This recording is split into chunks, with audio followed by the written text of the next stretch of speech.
Assalamualaikum warahmatullahi wabarakatuh.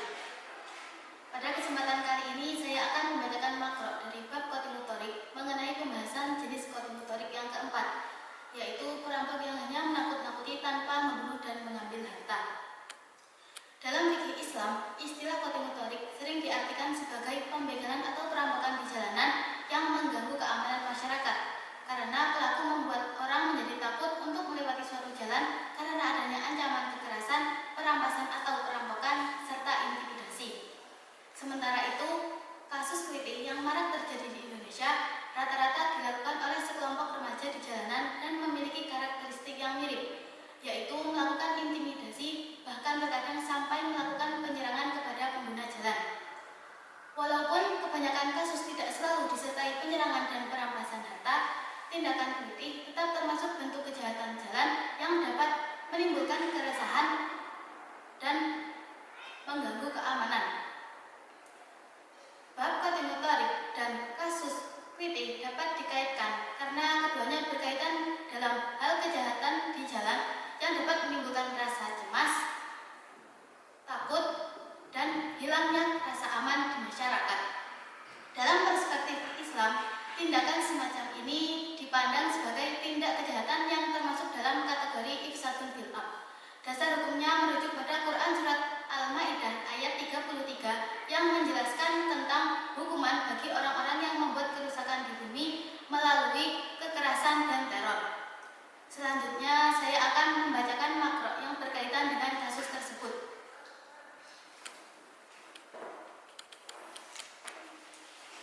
Bismillahirrahmanirrahim. Warrabi'u madkurun fi qawlihi fa in akhafu al-marina fi sabili ay at-tariqi wa lam ya'khudhu minhum malan wa lam yaqtulu nafsan ubisu fi ghairi mawdihim wa uziru ay habasahum al-imamu wa azzarahum. Makro tersebut menjelaskan tentang jenis Qatil Thariq yang keempat, yaitu apabila para pelaku hanya menakut-nakuti orang di jalan tanpa mengambil harta dan membunuhnya. Hukuman bagi para pelaku tersebut adalah dipenjara dan diberi hukuman takzir sesuai keputusan imam atau pemerintah. Takzir merupakan hukuman yang bentuk dan kadarnya ditentukan oleh pemerintah atau hakim sesuai tingkat kejahatan pelaku. Hukuman ini bertujuan untuk memberi efek jera sekaligus menjaga keamanan dan ketertiban masyarakat. Kemudian waman taba minhum ay Qatil Thariqi qabla al-qudrati minal imami alaihi saqatat anhu al-hududu ay al-hubatu al-muhtasatu bi Qatil Thariqi wa hiya ta'attu qatlihi wa sulbihi wa qatiyatihi wa rizqihi. Kemudian apabila para pelaku bertaubat dengan bersungguh-sungguh sebelum tertangkap pemerintah atau pihak berwenang, maka hukuman khusus bagi para pelaku tersebut menjadi gugur.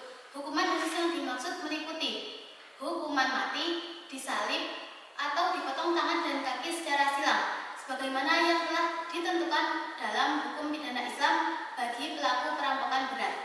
Lafal qut'un merupakan jamak taksir yang mengikuti wazan fu'alun dan berasal dari isim fa'ilun.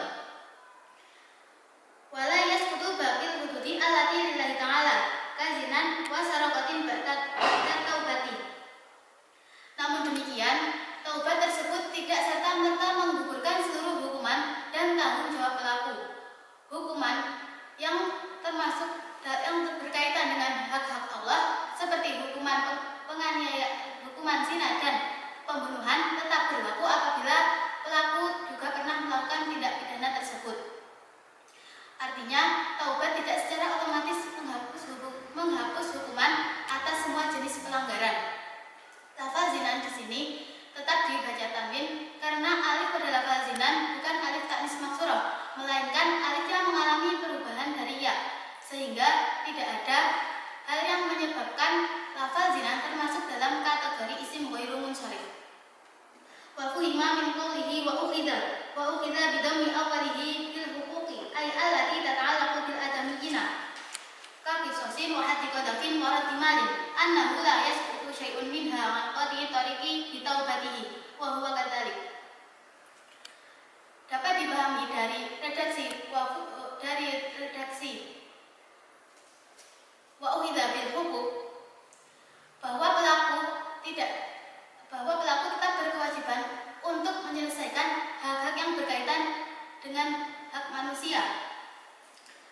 Dengan kata lain, pelaku tetap harus menyelesaikan tanggung jawabnya yang berkaitan dengan hak sesama manusia. Lafal an-nahwu dalam hadis tersebut hamzahnya dibaca fathah karena berkedudukan sebagai naib fa'il dari lafal fuhima, seperti yang dijelaskan dalam nazam alfiyah wa hamzain nafta lisati masdari masadaha wa fi siwa dzakar siri. Hal-hal yang berkaitan dengan hak-hak manusia antara lain kisos karena pembunuhan atau penganiayaan, hukuman qadzaf karena tuduhan dusta, serta kewajiban mengembalikan harta yang diambil secara zalim. Ketentuan ini tetap berlaku karena hal-hal yang berkaitan dengan hak manusia harus diselesaikan dan dikembalikan kepada pemiliknya. Dapat disimpulkan bahwa dalam hukum Islam terdapat perbedaan antara hak Allah dan hak manusia. Hak-hak yang berkaitan dengan Allah dapat gugur karena taubat sebelum penangkapan, sedangkan hak-hak yang berkaitan dengan manusia harus diselesaikan demi terwujudnya